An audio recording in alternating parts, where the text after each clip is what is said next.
గౌతమ బుద్ధుడు తన సూక్తులలో బ్రాహ్మణుడు అంటే ఎవరు, అసలు బ్రాహ్మణుడికి అర్థం ఏమిటి, ఎటువంటి పనులు చేసేవాడు నిజంగా బ్రాహ్మణుడు అవుతాడు, అసలు పుట్టుకతోనే బ్రాహ్మణత్వం వస్తుందా అనే విషయాల్ని వివరించాడు.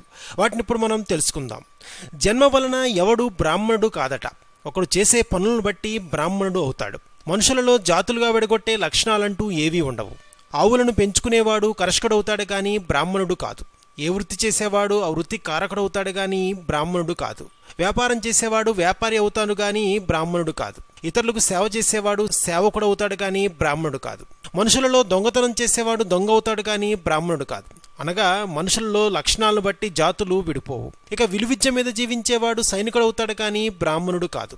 దేనిని ఉంచుకోక దేనిని పట్టుకుని వేలాడకుండా ఉండేవాడినే గౌతమ బుద్ధుడు బ్రాహ్మణుడు అంటాడు. ఇలాంటి బ్రాహ్మణులు ఎంతమంది ఉన్నారు? అలంకారాలతో ఆడంబరాలతో ఉండేవారు బ్రాహ్మణులు కాదట. బ్రాహ్మణుడు దోషరహితుడై ఉండాలి. తనను నిందించేవాడిని క్షమించేవాడే బ్రాహ్మణుడవుతాడు. కోపం లేనివాడు బ్రాహ్మణుడవుతాడు. వ్రతాలు అనుష్ఠించేవాడు కూడా బ్రాహ్మణుడవుతాడు. శీలవంతుడే ఇక్కడ బ్రాహ్మణుడవుతాడు. ఎవడు కోరికలు లేనివాడో వాడే బ్రాహ్మణుడవుతాడు.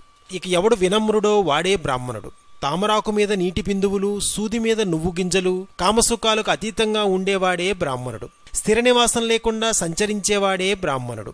ఎవడైతే ప్రాణుల్లో బలమైన వాటిని హింసించకుండా, చంపకుండా, శపించకుండా ఉంటాడో అతడే బ్రాహ్మణుడు. ఎవరి మీద ప్రేమ ఉండక, ద్వేషం ఉండక, డాంబికం ఉండక ఉంటాడో అతడు కూడా బ్రాహ్మణుడే అవుతాడు. ఇక కఠోరంగా మాట్లాడకుండా ఉండేవాడు కూడా బ్రాహ్మణుడే. ఇక ఇహలోకమందు ఏ విధమైన కోరికలు లేనివాడు కూడా బ్రాహ్మణుడవుతాడు. ఆశ లేనివాడే బ్రాహ్మణుడు. పుణ్యపాపాలను అధిగమించి శోకం లేకుండా ఎవరైతే పరిశుద్ధుడవుతాడో అతడే బ్రాహ్మణుడు.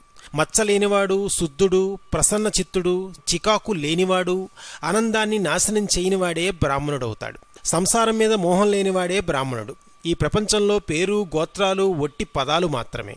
పుట్టుకతో ఎవరూ బ్రాహ్మణులు కాదు. ఒక మనిషి చేసే పనులను బట్టి బ్రాహ్మణుడు అవుతాడు. తపం, బ్రహ్మచర్యం, సంయమనం, దమనాలు వీటిని ఎవడైతే పాటిస్తాడో అతనే నిజమైన బ్రాహ్మణుడవుతాడని గౌతమ బుద్ధుడు బ్రాహ్మణుని యొక్క లక్షణాలు వివరించాడు. మరిన్ని ఆసక్తికర విశేషాల కోసం ప్లీజ్ సబ్స్క్రైబ్ టు రెక్ టీవీ మిస్టరీ.